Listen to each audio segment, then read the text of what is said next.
Welcome back to my channel go ahead. दोस्तों, primary school में पढ़ने वाला एक बालक जिसको अभी सिर्फ 3 महीने ही हुए हैं स्कूल गए हुए, वह एक कागज अपनी माँ को लाकर देता है जो उसकी टीचर ने दिया था। माँ ने उस कागज को खोला और पढ़ते पढ़ते रो पड़ी। माँ को रोते देख बालक ने पूछा, माँ इसमें क्या लिखा हुआ है कि जो आप रो पड़ी? माँ ने कहा, कुछ नहीं बेटा, इसमें लिखा है कि आप बहुत होशियार हैं और हमारे स्कूल निचले स्तर का है, यहाँ टीचर भी बहुत ज्यादा एजुकेटेड नहीं है, इसलिए हम इसे नहीं पढ़ा सकते, आप इसे घर पर ही पढ़ाएं। अब मैं तुम्हें घर पर ही पढ़ाऊंगी। कई साल बीत गए, बच्चा पढ़ लिख कर बड़ा हो गया, एक साइंटिस्ट बन गया। माँ उन्हें छोड़कर दुनिया से जा चुकी थी। तभी एक दिन घर में कुछ पुरानी यादों को तलाशते हुए वह अपनी माँ की अलमारी के पास गया। उसने एक पत्र देखा। जब उसने खोला तो उसके आंसू नहीं रुक सके, क्योंकि उस पत्र में लिखा था कि आपका बच्चा बौद्धिक तौर पर काफी कमजोर है, इसलिए उसे अब स्कूल न भेजें। इसे वैज्ञानिक ने अपनी डायरी में लिखा कि एक महान माँ ने बौद्धिक तौर पर काफी कमजोर बच्चे को सदी का महान वैज्ञानिक बना दिया। दोस्तों, क्या आप जानते हैं उसका क्या नाम है? उसका नाम थॉमस अल्वा एडिसन है।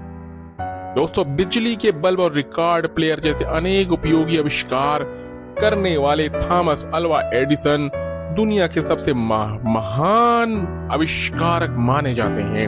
उन्होंने 1093 आविष्कारों का पेटेंट करवाया है। मजेदार बात यह है कि बचपन में इस महान आविष्कारक को मंदबुद्धि समझा जाता था। उनके शिक्षकों ने साफ कह दिया था कि वे कुछ भी नहीं सीख सकते और जीवन में कुछ नहीं बन सकते। वे सिर्फ 3 महीने स्कूल गए, बाद में उनकी मां ने उन्हें घर पर पढ़ाया। स्वयं को शिक्षित करने के लिए 10 साल की उम्र में उन्होंने ढेरों पुस्तकें पढ़ी।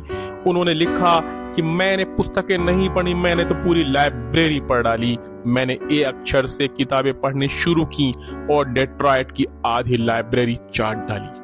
इसी ज्ञान ने उन्हें प्रकृति के रहस्यों को खोजने के लिए प्रेरित किया। प्रयोगों में वे इतना खो जाते थे कि मुश्किल से 3-4 घंटे ही सोते थे। कई बार तो ऐसे मौके आते थे जब किसी नए आविष्कार की धुन में वे कई दिन तक घर नहीं जाते थे। अपनी मेज पर ही पुस्तक को तकिए की तरह रखकर वे झपकी ले लेते थे और आंख खुलने पर फिर काम में जुट जाते थे। एक बार एडिसन बिना खाए भी 60 घंटे तक काम करते रहे, क्योंकि उन्होंने संकल्प लिया था कि जब तक उस काम को नहीं कर लेंगे तब तक भोजन नहीं करेंगे। बिजली का बल्ब बनाते समय उनके हजारों प्रयोग असफल रहे, फिर भी उन्होंने हार नहीं मानी। वे मानते थे कि हर असफलता इंसान को सफलता के अधिक करीब लाती है, इसलिए विश्वास के साथ जुटे रहे और 10,000 प्रैक्टिकल फेल होने के बाद भी उन्होंने अंत में बिजली का बल्ब बना लिया। उनकी सफलता का राज ये था कि उन्होंने हर कठिनाई को चुनौती की तरह लिया और जीवन की बाधाओं को सफलता की सीढ़ी बना लिया। आज पूरी दुनिया उनके इस आविष्कार से रोशन है और उनका नाम बहुत ही इज्जत और एहतराम से लिया जाता है। वो आज हमारे बीच नहीं है, लेकिन हमारे लिए, हम सब के लिए प्रेरणा स्रोत है। आने वाले वैज्ञानिक की पीढ़ी के लिए प्रेरणा स्रोत रहेंगे।